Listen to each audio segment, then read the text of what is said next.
nacionalismo consiste en amar a la patria, en amarla, en defenderla y en custodiarla. Pero para eso hay que saber qué cosa es la patria.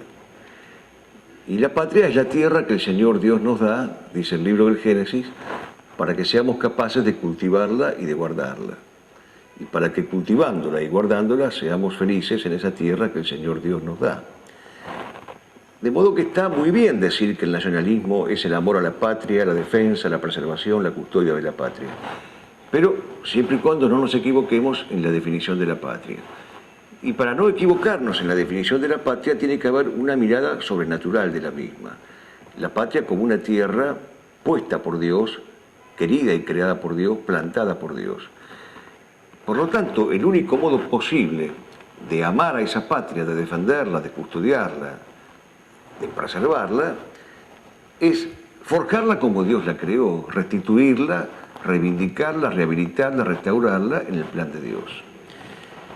Todo esto fue dicho con mejores palabras por el Papa San Pío X cuando lanzó su preciosísimo lema que recorrió todo su pontificado, según el cual hay que instaurarlo todo en Cristo, omnia instaurar en Cristo. Pues bien, la patria debe ser instaurada en Cristo, la patria debe ser restablecida en Cristo.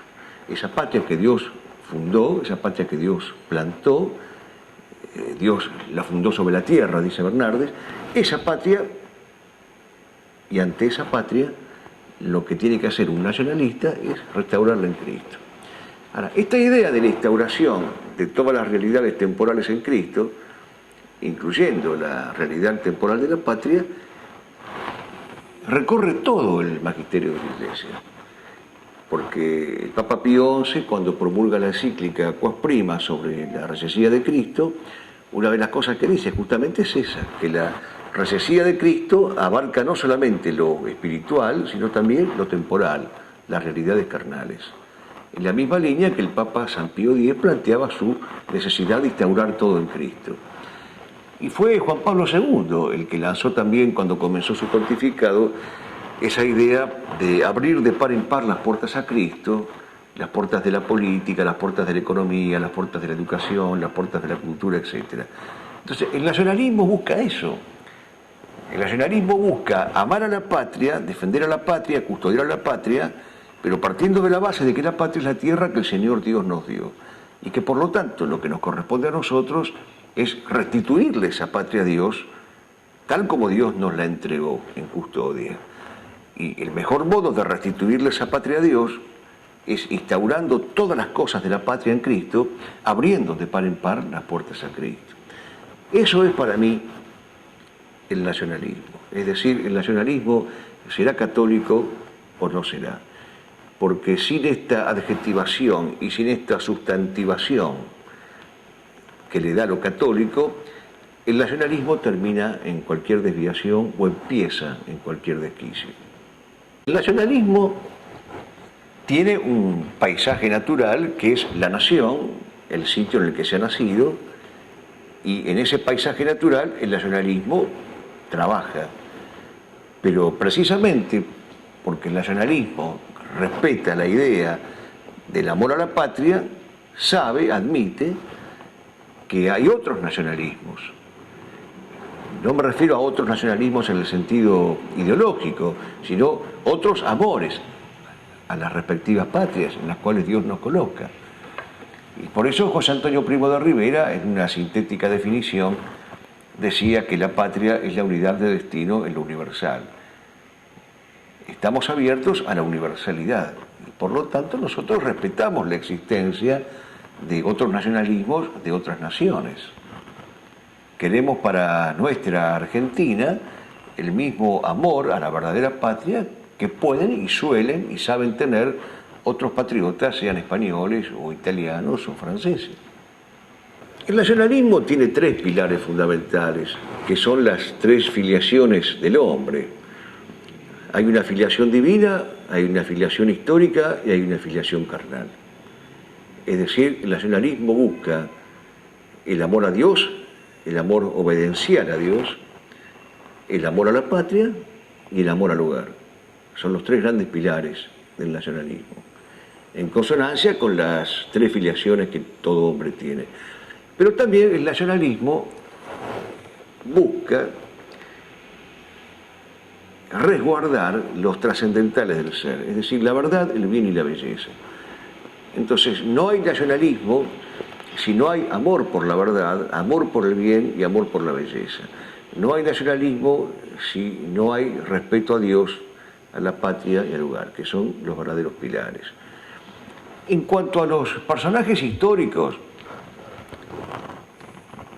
hay muchos, obviamente. Preferimos nosotros hablar de arquetipos, de nuestros arquetipos o de nuestros paradigmas.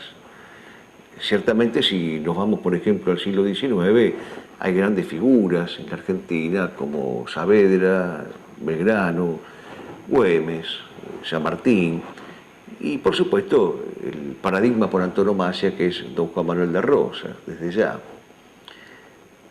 Pero no solamente en el siglo XIX se dan estos paradigmas o estos arquetipos, hoy un poco salvajemente llamados referentes, sino que también en el siglo XX. En el siglo XX el nacionalismo ha engendrado hombres muy capaces que con su magisterio, con su testimonio, han ido marcando un derrotero. Y esto ha ido sucediendo aproximadamente desde la tercera década del siglo XX, cuando aparece el grupo de los hermanos Irazusta primero, alrededor de lo que se dio a llamar la Nueva República, y después otros grupos, a mi modesto entender, más afines con la idea católica del nacionalismo, representados por hombres como don Alberto Ezcurra Medrano, por ejemplo, o Roberto de la Ferrer. Zuleta Álvarez hace una distinción que no es mala entre el nacionalismo republicano y el nacionalismo doctrinario, y a pesar de que la visión de Zuleta es muy parcial, es decir, demasiado a favor del nacionalismo republicano y a veces demasiado desdeñoso del nacionalismo doctrinario, entiendo que la división, didácticamente hablando, es acertada, y desde ya yo me inclino por el nacionalismo llamado doctrinario. Es decir, entiendo que entre esos hombres la afinidad con el nacionalismo católico, con una concepción católica de la nación, es superior a la posición que tuvieron, por ejemplo, los miembros del Grupo de la Nueva República. Aquí tenemos un primer punto de fricción o de conflicto. El nacionalismo, para nuestros amigos españoles, sobre todo para nuestros amigos tradicionalistas españoles, es sinónimo de separatismo. Y nos cuesta muchísimo, cada vez que tenemos conversaciones y diálogos con ellos, hacerles entender que el nacionalismo católico no tiene absolutamente nada que ver con el separatismo, ni mucho menos con posturas de segregación o de autonomía territorial respecto de la gran nación. Entonces, aquí hay un problema semántico, es fruto de la polisemia, de la indebida polisemia, es decir, términos que significan cosas distintas siendo iguales. Los mismos términos designan cosas distintas. Esta es una aclaración que hay que hacer. El nacionalismo no tiene absolutamente nada que ver ni con el separatismo, ni con el segregacionismo, ni con las autonomías territoriales disgregadoras. Pero por otro lado están aquellos que objetan el uso del término nacionalismo porque sostienen, no sin motivos, que las naciones son inventos revolucionarios, inventos modernos, fruto de la disgregación de la cristiandad. En principio esta objeción es cierta y hasta cierto punto es plausible, pero como bien ha dicho don Rubén Calderón Buchet, justamente en su obra Nacionalismo y Revolución, la paradoja que se da, milagrosa, misteriosa paradoja, es que a la par que la cristiandad desaparecía y que surgían las naciones modernas con un sentido revolucionario, aquí, por lo menos en Hispanoamérica, el nacionalismo se constituyó en el único baluarte defensor de la cristiandad y en el único resto que verdaderamente quería y sigue queriendo es instaurar todo en Cristo, en la patria concreta, en la patria carnal que el Señor nos ha dado. Entonces, también hay que hacer esta distinción, así como nosotros, al llamarnos nacionalistas, no somos separatistas, ni segregacionistas, ni estamos a favor de autonomías digregantes en el orden geográfico, tampoco somos revolucionarios ni somos modernos, de ninguna manera. O sea, nuestra definición es la contraria, somos contrarrevolucionarios y somos tradicionalistas. Queremos para la patria lo que en algún momento existió para la cristiandad toda. ¿Y qué es lo que existió para la cristiandad toda, que hoy ya no tiene nuestra patria y que queremos? Esa principalía de nuestro Señor Jesucristo, esa recesía temporal, ese abrir de par en par las puertas a Cristo. Eso es lo que queremos para la Argentina.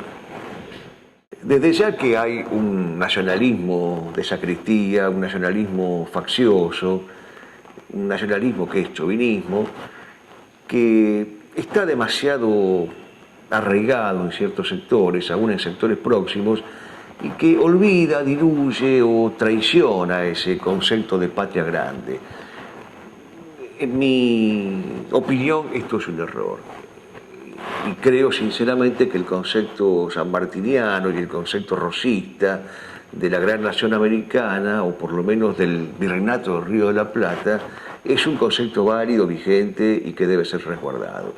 Eso no quita que nosotros no reconozcamos que podemos tener diferencias. De hecho las tenemos, y a veces peleas serias y peleas justas, porque hemos tenido y tenemos conflictos que son justos de parte nuestra en relación con ciertos países limítrofes. Pero más allá de estas reyertas y de estos conflictos, y por justos que esos conflictos sean, la verdad es que hay una unidad de destino, hay una unidad de origen, y por lo tanto esta patria nuestra no quiere ser un manojo aislado o segregado o disecado, sino que quiere insertarse como gajo vivo en un tronco mayúsculo, en un tronco mayor. Es como una pelea entre hermanos, digamos, cuando hay pelea. Y fue pelea entre hermanos la guerra por la independencia, nuestra misma guerra por la independencia, como lo ha señalado Carbia, ha sido una dolorosísima guerra entre hermanos, porque había realistas que eran americanos y de origen americano, y había nativos, criollos, que estaban con el rey.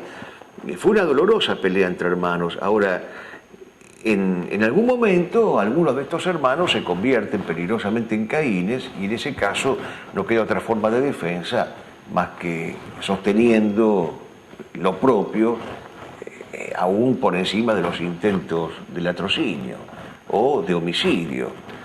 Estoy pensando, para hablar sin eufemismos, en lo que nos pasó a nosotros con Chile durante la Guerra de las Malvinas, o en lo que nos pasa con Brasil. Indudablemente hay un tronco común, que es el tronco iberoamericano desde ya, pero Chile se portó con nosotros como un país caínico, como un hermano caínico.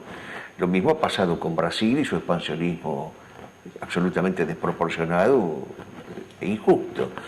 Entonces, sí, tenemos la idea de la patria grande, tenemos la idea de Hispanoamérica o de Iberoamérica, tenemos la idea de la unidad de destino en lo universal, y estamos abiertos a esta fraternidad cristiana en tanto y en cuanto Dios es nuestro Padre común. Pero si estos hermanos se convierten en caínes y sus conductas son caínicas, no queda más remedio que defenderse.